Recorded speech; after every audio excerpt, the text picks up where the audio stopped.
Hi guys, I'm Becca. Welcome to my beginner English course. This is video number 32. Today we're going to practice the past simple versus the past progressive tense to see the differences between them. And we're going to do some vocabulary focusing on office communication. Okay, so the simple past is used for completed actions, actions that are finished, they are done. They're also used for sequential actions in the past. First, I went to the store. Next, I went to the bank.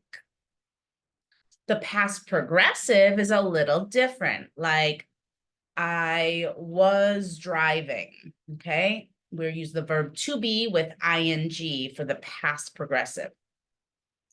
We use it for expressing actions that were in progress at a specific time in the past.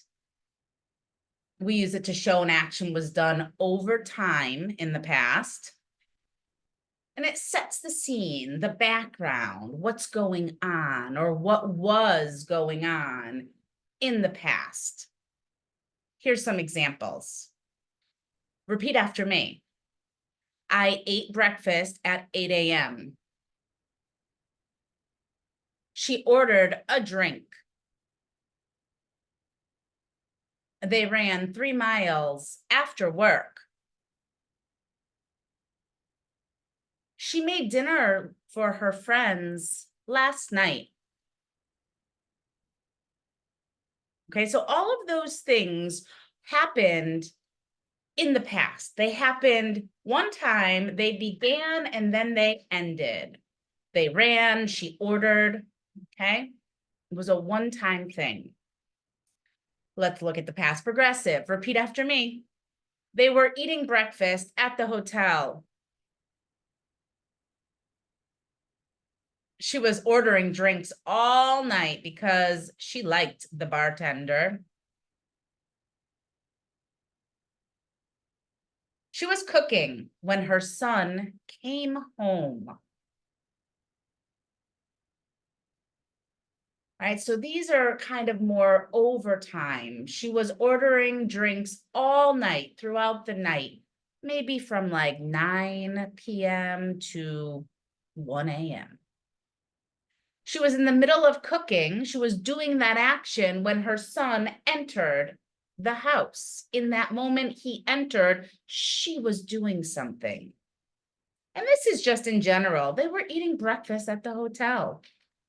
We don't know when. We don't know it wasn't just one time. Maybe it was they were always eating when they were staying there.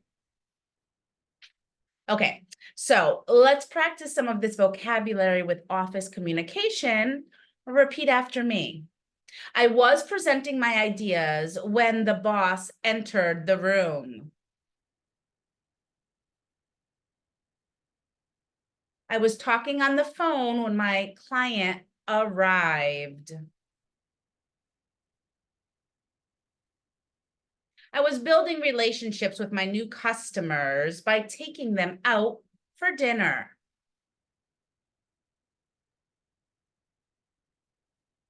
So when you're presenting your ideas, you're giving a presentation.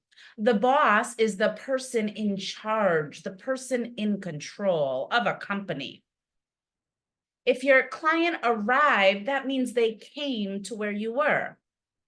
They arrived at the office at 5 p.m.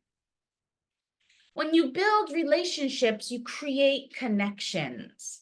So if you take them out to dinner, remember when you go out to eat, you go to a restaurant.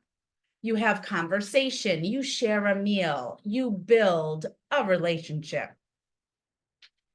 Repeat after me. She was training the new employee all week. Yesterday, he had an online training. The office went away together. They spent the weekend at a hotel and had meetings in its conference center.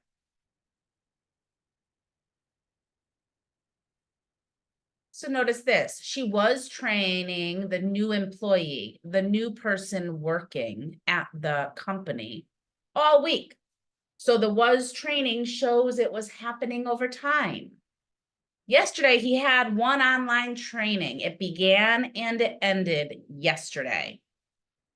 When you go away together, that means you leave where you normally live. So if I go away for the weekend, I go visit a friend or I go to a hotel. Right? When you have a meeting, it's a formal get together. They are in a meeting right now. She is talking. She's asking a question in the meeting. They're meeting on Zoom. All right. Repeat after me. Last week, I made my deadline. I handed in my project on time.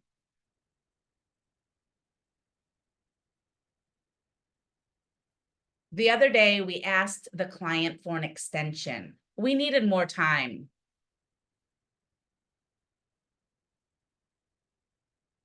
Last year, I had my annual review in January. This year, I am going to have it in February.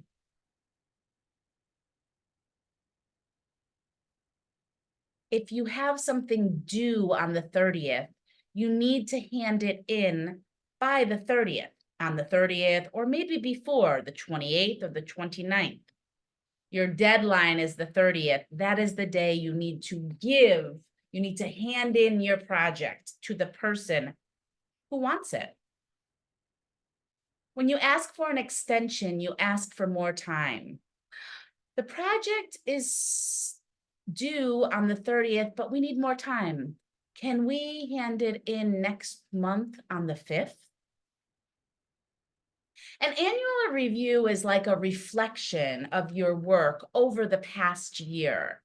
So a lot of people have an annual review with their boss. Annual means yearly. All right, guys, if you want to practice some more, you can sign up for my online English program or with me for some private sessions. Send me a message on WhatsApp. I'd love to talk more with you and see how I can help you on your English journey. Bye-bye, guys.